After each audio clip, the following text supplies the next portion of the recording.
Quando diz que, abre aspas, Lula é um perigo para a economia, fecha aspas, o economista tucano Edmar Baixa só não explica perigo para quem. Para os trabalhadores, certamente é que não é. A análise é do comentarista João Caires. Na busca frenética de tentar encontrar uma terceira via, Edmar Baixa, economista, amigo de Paulo Guedes, fala que Bolsonaro é um perigo para a democracia. Todo mundo sabia disso até a eleição de 2018, até porque todos os discursos, todas as falas, entrevistas de Bolsonaro lá atrás, quando um deputado medíocre que nunca produziu nada para o país, mas quando era entrevistado, com aquela coisa de chacota, sempre foi nesse sentido. Falava de matar, falava de ditadura, defendia a ditadura militar que teve no Brasil. Então sempre foi isso. Então não foi escolha difícil como editorial de Estado de São Paulo. Edmar Baixa fala que Lula é um perigo para a economia. Mas a gente tem que fazer um parênteses aqui, gente. Perigo para a economia de quem? Justamente deles.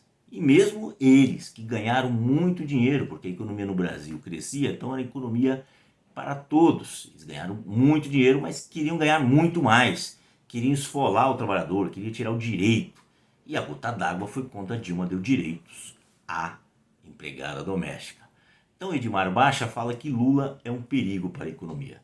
Edmar Baixa, que sabe ler inglês, muitos falam que sabe ler melhor até que o português, para prestar serviços ao capital estrangeiro, deve ter lido um relatório do Banco Mundial, que não é nenhuma entidade de esquerda, muito pelo contrário, falando sobre os 10 anos dourados do Brasil. Está dizendo que tem Golden Years em Brasil.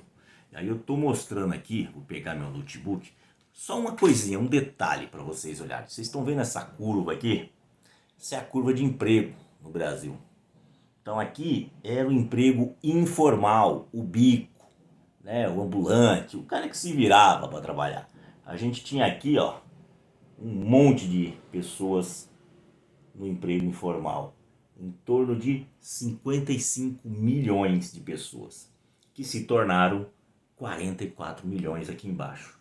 E aqui, pessoas de carteira assinada, o chamado emprego formal, carteira, CLT, 44 milhões subiu para 55 milhões. Então, inverteu. É o que está dizendo aqui. A geração de novos empregos foi transladada, né, de mais empregos formais. Triplicou o número de moradores de rua.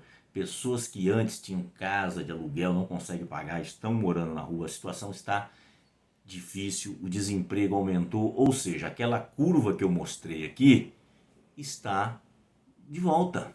O emprego informal crescendo e o emprego formal caindo. Essa é a proposta de Edmar Baixa, de Paulo Guedes e de qualquer terceira via. O problema deles com o Bolsonaro é justamente o estilo de Bolsonaro e os seus ímpetos antidemocráticos, ditatoriais. Mas existem outras formas de ditadura, e a ditadura econômica, de deixar o povo fora do bolo, porque eles falavam na época da ditadura que ia esperar o bolo crescer para depois dividir. Diferente dos anos Lula e do PT, onde o bolo foi crescendo e a população foi aproveitando e fazendo parte dessa festa. Gente, bora fortalecer a TVT? É só clicar em inscrever-se e depois clicar no sininho. Pronto! Assim que pintar notícia nova, você fica sabendo no ato.